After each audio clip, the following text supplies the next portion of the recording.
اعوذ باللہ من الشیطان الرجیم بسم اللہ الرحمن الرحیم۔ السلام علیکم ناظرین، میں ہوں آپ کا میزبان Mirza Nadeem Baig, programme views on news with Mirza Nadeem Baig میں۔ ناظرین محترم، آج 21 فروری 2022 ہے اور پیر کا روز ہے۔ پیر کے روز کے خبرنامے کے ساتھ آپ کی خدمت میں حاضر ہوں۔ اٹلی میں انسانوں کی اسمگلنگ کرنے والے ایک مصری ملزم کو گرفتار کر لیا گیا ہے، جس کی بحیرہ روم کے راستے لیبیا سے تقریباً 300 تارکین وطن کو یورپ پہنچانے کی کوشش میں 7 بنگلہ دیشی باشندے سمندر میں ٹھٹر کر جاں بحق ہو گئے۔ پولیس نے بتایا کہ اس مصری باشندے پر شبہ ہے کہ اس نے شمالی افریقہ میں لیبیا کے ساحلوں سے سینکڑوں افراد کو غیر قانونی طور پر بحیرہ روم کے راستے انتہائی پرخطر حالات میں یورپ پہنچانے کا اہتمام کیا۔ اس دوران متعدد تارکین وطن کھلے سمندر میں سردی سے ٹھٹر کر جاں بحق ہو گئے۔ ملزم نے ایک خستہ حال کشتی میں پناہ کے متلاشی 287 تارکین وطن کو یورپ کی طرف سمندری سفر پر روانہ کیا تھا۔ ریسکیو کیے گئے تمام زندہ افراد انتہائی بری حالت میں تھے، جبکہ 7 بنگلہ دیشی تارکین وطن سردی سے جاں بحق ہو چکے تھے۔ ہفتے میں 4 دن کام کرنے کے حامیوں کا دعویٰ ہے کہ یہ طریقہ کار اختیار کرنے سے ملازمین کی کارکردگی بہتر ہوتی ہے اور اداروں کو بھی فائدہ پہنچتا ہے۔ یورپ میں بیلجیم میں ملازمین کو ہفتہ میں 4 دن کام کرنے کی اجازت دی جا رہی ہے۔ کئی یورپی ممالک میں اس طریقہ کار کی مقبولیت میں اضافہ ہو رہا ہے۔ اسپین میں بائیں بازو کی سیاسی جماعت واکس کی درخواست پر اس ماڈل کا تجربہ کیا جانا ہے۔ تجرباتی بنیادوں پر قریب 200 چھوٹے اور درمیانے درجے کے اداروں کے 6000 ملازمین کو اس کام کے لیے منتخب کیا جانا تھا۔ اس ماڈل کا تجربہ گزشتہ برس شروع کیا جانا تھا، تاہم ابھی تک اس کے آغاز نہیں ہو پایا ہے۔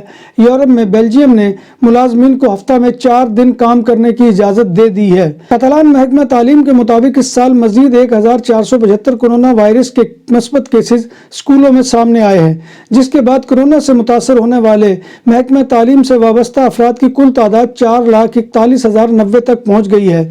ان میں سے 3,84,534 طلبہ ہیں اور 56,413 اساتذہ اور انتظامی عملہ کے افراد ہیں۔ محکمہ تعلیم کے مطابق 10,891 افراد کوارنٹین میں سے ہیں، ان میں سے 9,462 طلبہ ہیں۔ اسپین کے صوبہ کاتالونیا کے علاقے لا سیلوا میں بیدرس میں ایک 22 سالہ نوجوان لڑکی ٹریفک حادثے میں ہلاک ہو گئی جب اس کی گاڑی کو ایک کار نے ٹکر مار دی۔ یہ حادثہ سے 67 پر پیش آیا۔ پولیس موسس اسکواڈرن نے ڈرائیور کو لاپرواہی، نشے کی حالت میں گاڑی چلانے کے الزام میں گرفتار کر لیا ہے۔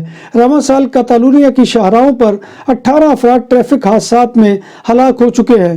اسپین کے صوبہ کاتالونیا کے علاقے ویلانووا دل بائیس کے علاقے 17 سے 20 سال کی عمر کے 4 نوجوان اس وقت زخمی ہو گئے جب ان کی گاڑی ایک درخت سے ٹکرا گئی۔ گاڑی کے سوار 4 افراد کو مختلف ہسپتالوں میں لے جایا گیا۔ 2 زخمی بارسلونا کے ہسپتال سان پاؤ اور بالد ہیبرون میں داخل ہے اور ایک زخمی سبا دل بائیس کے ہسپتال میں داخل ہے۔ اس زخمی کی حالت تشویشناک بیان کی جاتی ہے۔ اسپین کے شہر بارسلونا کے سینٹر میں ایک معروف جم میں آگ بھڑک اٹھی۔ انتظامیہ نے آتش زدگی کے باعث بلڈنگ کو رہائشیوں سے خالی کرا لیا ہے۔ واقعے میں کسی جانی نقصان کی کوئی اطلاع نہیں، بلکہ کسی کے زخمی ہونے کا واقعہ بھی رونما نہیں ہوا۔ ترک حکومت نے دارالحکومت انقرہ کے نوا میں مقیم 4,500 شامی مہاجرین کو دیگر مقامات پر منتقل کر دیا ہے۔ گزشتہ موسم گرما میں انقرہ میں مشتعل جتھوں کے حملوں میں توڑ پھوڑ کے واقعات پیش آئے تھے۔ وزارت داخلہ کے مطابق مہاجرین کی دیگر مقامات پر منتقلی کا یہ عمل ان کی رضامندی سے مکمل کیا گیا ہے، جبکہ اس کے عوض انہیں کچھ مراعات بھی دی گئی ہیں۔ ترک حکومت کا منصوبہ ہے کہ کسی بھی علاقے میں مہاجرین کا ارتکاز زیادہ نہ ہو پائے۔ جمعرات کے روز ترک وزیر داخلہ نے کہا تھا کہ ترکی کے وہ تمام علاقے جہاں شامی مہاجرین کی تعداد مقامی آبادی کے 1/4 کے برابر ہے، وہاں رہائش کے لیے مزید مہاجرین کو قبول نہیں کیا جائے گا۔ جرمنی میں گزشتہ برس سیاسی محرکات کی بنیاد پر جرائم کی تعداد میں ایک نیا ریکارڈ دیکھنے میں آیا ہے۔ سکیورٹی حکام کے مطابق کورونا وائرس کی وبا کے دوران سماجی ماحول میں غیر معمولی تناؤ پیدا ہونے کے سبب اس نوعیت کے جرائم میں اضافہ ہوا۔ اعداد و شمار کے مطابق 2021 میں ایسے 21,259 جرائم رجسٹر کیے گئے جن کے پس پردہ محرکات سیاسی تھے۔ سوئس سیکرٹ میں دنیا کی کئی اہم شخصیات کے منی لانڈرنگ اور کرپشن میں ملوث ہونے کا انکشاف کیا گیا ہے۔ ان خفیہ دستاویزات میں سابق صدر جنرل ضیاء الحق کے دور میں ملکی خفیہ ایجنسی ISI کے سربراہ جنرل اختر عبد الرحمان کا نام بھی شامل ہے، جن کے بارے میں کہا جاتا ہے کہ انہوں نے افغان جنگ کے دوران امریکہ اور دیگر کئی ممالک سے کئی ملین ڈالر وصول کر کے یہ رقم افغانستان میں مجاہدین تک پہنچائیں۔ نیو یارک ٹائمز کے مطابق 1985 میں جنرل اختر عبد الرحمان کے 3 بیٹوں کے نام پر ایک اکاؤنٹ کھولا گیا۔ چند برس بعد مذکورہ اکاؤنٹ میں 3.7 ملین ڈالر جمع ہو چکے تھے۔ یونانی جزیرے کورفو کے قریب سمندر میں آتش زدگی کا شکار ہونے والی ایک فیری میں ایک مسافر کو زندہ بچا لیا گیا ہے۔ پہلے اس شخص کا شمار لاپتہ افراد میں کیا جا رہا تھا۔ جمعہ کے روز یونان سے اٹلی کی جانب رما اولمپیا نامی فیری میں آتش زدگی کے بعد 28 مسافروں کو یونانی جزیرے کورفو منتقل کر دیا گیا تھا۔ اس حادثے میں کم از کم 12 ٹرک ڈرائیور لاپتہ ہو گئے تھے۔ برطانوی ملکہ الزبتھ کرونا وائرس کا شکار ہو گئی ہیں۔ لندن میں بکنگم پیلس کی طرف سے اتوار کی سپہر بتایا گیا ہے کہ ملکہ الزبتھ کرونا ٹیسٹ کیا گیا، جس کا نتیجہ مثبت آ گیا ہے۔ ہالینڈ میں آئندہ جمعہ سے کرونا وائرس سے متعلقہ تقریباً تمام پابندیاں ختم کی جا رہی ہیں۔ اس وائرس کے اومیکرون ویریئنٹ کے تیز رفتار پھیلاؤ کے باوجود ہالینڈ اپنے ہاں یہ پابندیاں ختم کر رہا ہے۔ ڈچ وزیر صحت ارنسٹ کے مطابق 25 فروری سے ملک لگ بھگ عالمی وبا سے پہلے کسی صورتحال کی جانب لوٹ جائے گا۔ تب ماسک پہننا لازمی نہیں ہوگا، جبکہ کوارنٹین کی مدت بھی فقط 5 روز تک محدود کر دی جائے گی۔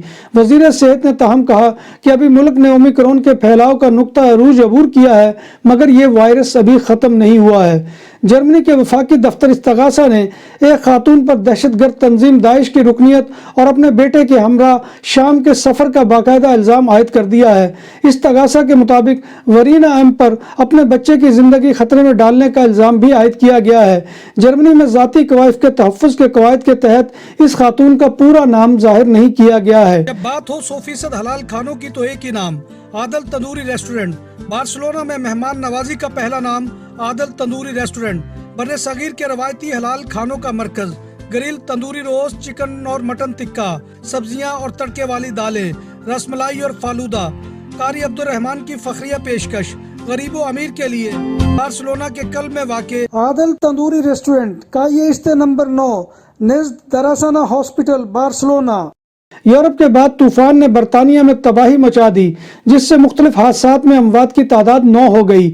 طوفان کے باعث لندن سمیت انگلینڈ کے مختلف علاقوں میں 4 افراد ہلاک ہوئے۔ جنوبی انگلینڈ میں 196 کلومیٹر فی گھنٹہ کی رفتار سے آندھی چلی، جس کی وجہ سے لوگ پیروں پر بھی نہ سنبھل سکے اور کئی افراد اڑ کر دور جا گرے۔ برطانوی دارالحکومت لندن کے میئر پاکستانی نژاد صادق خان پروٹوکول کے بغیر ہی عاطف اسلم کے کنسرٹ میں پہنچ گئے۔ عاطف اسلم UAE میں میوزک کنسرٹ میں پرفارمنس کے بعد رواں ہفتے برطانیہ پہنچے تھے، جہاں لندن سمیت دیگر شہروں میں انہوں نے پرفارمنس کرنی ہے۔ میئر لندن صادق خان کا کہنا تھا کہ نہ صرف وہ بلکہ ان کے اہل خانہ بلکہ سارا لندن بھی عاطف اسلم کا مداح ہے، جس کا ثبوت میوزک کنسرٹ میں شامل ہونے والے لوگ ہیں۔ ہمارے والدین نے ہمارے لیے اچھا گھر نہیں بنایا اور نہ ہی اچھے کپڑے خریدے، بلکہ ان کے پاس جو کچھ تھا وہ ہماری تعلیم پر لگایا، جس کے نتیجے میں ہم تمام 8 بہن بھائی نہ صرف امتیازی نمبروں سے پاس ہوتے رہے بلکہ تمام کے تمام اچھی ملازمتیں حاصل کرنے میں کامیاب ہو گئے۔ یہ الفاظ کوئٹہ کی مسیحی برادری سے تعلق رکھنے والی ماریہ شمون کے ہیں، جنہوں نے اسسٹنٹ کمشنر اور سیکشن افسروں کی اسامیوں کے لیے بلوچستان پبلک سروس کمیشن کی حالیہ امتحان میں پہلی پوزیشن حاصل کی ہے۔ انہوں نے بتایا کہ ہم 8 بہن بھائیوں میں سے 5 گریڈ 17 کے افسر ہیں، جبکہ باقی بھی اچھی پوزیشنوں پر ہیں۔ انہوں نے کہا کہ میرے والد بہت خوش تھے۔ والد نے کہا کہ میں تو ایک ڈرائیور تھا، مجھے نہیں معلوم تھا کہ میں ایک اسسٹنٹ کمشنر کا باپ بنوں گا یا میں کسی اسسٹنٹ کمشنر کا باپ ہو سکتا ہوں۔ ماریہ کا کہنا تھا کہ میں خدا کی شکر گزار ہوں جس نے میری دعائیں اور عبادتیں قبول کی۔ دکانوں اور سپر مارکیٹس میں سیکورٹی کیمروں اور کیش رجسٹرار کی خرید و فروخت اور انسٹالیشن کے لیے ہم سے رابطہ کریں۔ عمدہ سروس اور معیار ہماری پہچان۔ ہمارا رابطہ نمبر 6438465515۔ پاکستان کرکٹ ٹیم کے سابق کپتان اور مایہ ناز فاسٹ بالر وسیم اکرم کو پاکستان کرکٹ بورڈ کے ہال آف فیم میں باقاعدہ طور پر شامل کر لیا گیا ہے۔ بائیں بازو سے بولنگ کرنے والے وسیم اکرم کے کیریئر کا آغاز